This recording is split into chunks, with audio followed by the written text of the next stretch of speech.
नमस्कार, मैं हूं श्वेता सिंह और आप देख रहे हैं आज तक। गंगा जी के किनारे किनारे बसा समूचा क्षेत्र, एक ऐसा क्षेत्र जहां पर प्रकृति ने दिल खोल कर अपना प्यार लुटाया है, लेकिन जहां पर सालों सालों से विकास की प्रतीक्षा होती रही। क्या अब वहां पर विकास हुआ है? क्या पूर्वांचल के क्षेत्र में लोग ये यकीन रखते हैं कि अगर उनको कुछ वादे किए जाते हैं तो उन पर अमल भी किया जाता है? पूर्वांचल के क्षेत्र में आज हम पेश करेंगे श्वेत पत्र, क्योंकि ये ऐसा महत्वपूर्ण इलाका है जहां पर हर एक पार्टी ने अपनी पूरी ताकत झोंक दी है, चाहे बीएसपी हो, एसपी हो, कांग्रेस हो या फिर बीजेपी हो। जहां पर 1.5 महीने में 6 बार प्रधानमंत्री नरेंद्र मोदी ने दौरे कर लिए हो, जहां पर उनका अपना संसदीय क्षेत्र वाराणसी है, जहां पर गोरखपुर है जो योगी आदित्यनाथ का गढ़ माना जाता है। क्या सोचते हैं यहाँ के लोग? चलिए पूर्वांचल पर पेश करते हैं श्वेत पत्र। यूपी की सत्ता का सूर्योदय।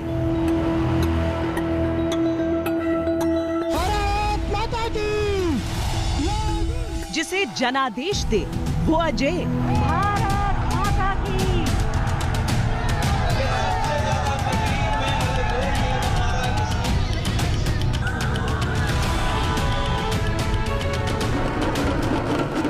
लोक आस्था का परम धाम।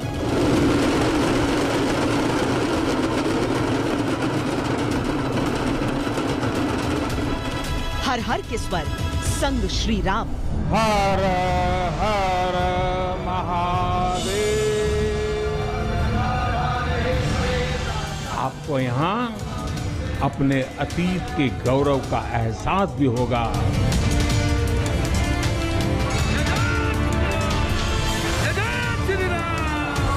राजनीति का नया दंगल।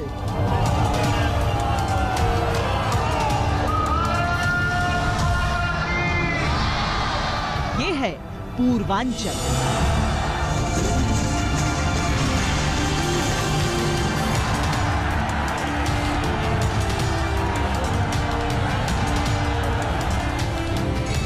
उत्तर प्रदेश का पूर्वी भाग, जिसे कहा जाता है पूर्वांचल।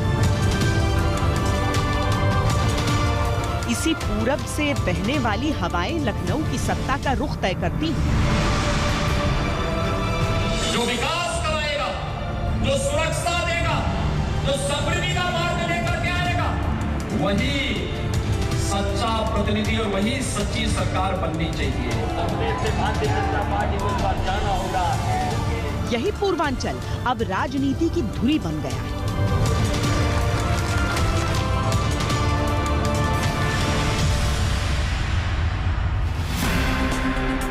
प्रधानमंत्री मोदी, मुख्यमंत्री योगी लगातार पूर्वांचल के दौरे कर रहे हैं।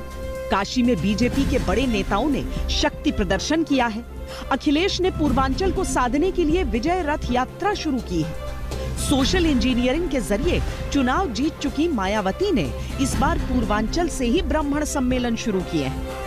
पूर्वांचल के खाते से उत्तर प्रदेश की विधानसभा में 165 सीटें जुड़ती हैं। जिसको पूर्वांचल का आशीर्वाद मिलता है, सरकार उसकी ही बन जाती है। विकास के लिए डबल इंजन वाली सरकार को चुनने की अपील ने 2017 में बीजेपी को पूर्वांचल की 115 सीटें सौंप दी। 2012 में मत नहीं बहुमत दीजिए के नारे के साथ चुनाव में उतरे अखिलेश को 102 सीटें जितवा दी और बहुमत से समाजवादी पार्टी सत्ता में आई। 2007 में इसी पूर्वांचल ने मायावती की सोशल इंजीनियरिंग पर भरोसा किया और 85 सीटें यहाँ की बीएसपी ने जीती थी। पूर्वांचल के बारे में सियासी कहावत है कि इसे जिसने साध लिया समझो सत्ता पा गया। यूपी की सत्ता पाने के लिए इसी मंत्र पर सभी पार्टियां चल रही हैं।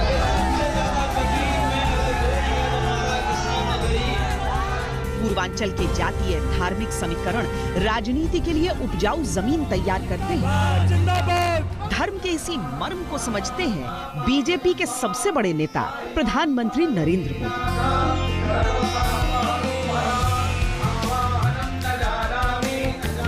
सनातन की आस्था का केंद्र है काशी। घट घटवासी अविनाशी शिव के धाम में देश प्रदेश की आस्था है। आस्था की इसी डोर से सत्ता की डगर आसान करने की नीति पर चलती है बीजेपी। प्रधानमंत्री नरेंद्र मोदी ने 13 दिसंबर की सुबह गंगा में डुबकी लगाई।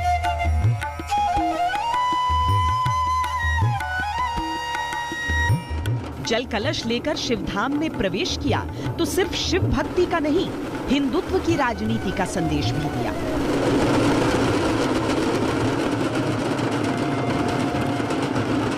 इस देश की मिट्टी बाकी दुनिया से कुछ अलग है। यहां अगर औरंगजेब आता है तो शिवाजी भी उठ खड़े होते हैं। प्रधानमंत्री मोदी ने पूर्वांचल को साधने के लिए काशी को बीजेपी की राजनीति का शक्ति केंद्र बना दिया है। ये उनका संसदीय क्षेत्र भी है और पूर्वांचल के विकास का केंद्र भी। माथे पर चंदन का त्रिपुंड आस्था का प्रतीक बना और मोदी के बोल काशी में किए गए और भविष्य में किए जाने वाले विकास का वचन बने। साथियों, इस विकास का सकारात्मक असर बनारस के साथ साथ यहां आने वाले पर्यटकों पर भी पड़ रहा है। अगर हम 2019-20 की बात करें तो 2014-15 के मुकाबले में यहां आने वाले पर्यटकों की संख्या 2 गुनी हो गई है, डबल हो गई है। प्रधानमंत्री मोदी ने काशी विश्वनाथ में आस्था का नया आलोक जगमगाया तो गलियों को विकास की चमक भी दिखाई। वर्षों पुरानी काशी का स्वरूप बदला, रूप निखरा तो विकास की चमक लोगों के चेहरे पर भी दिखी।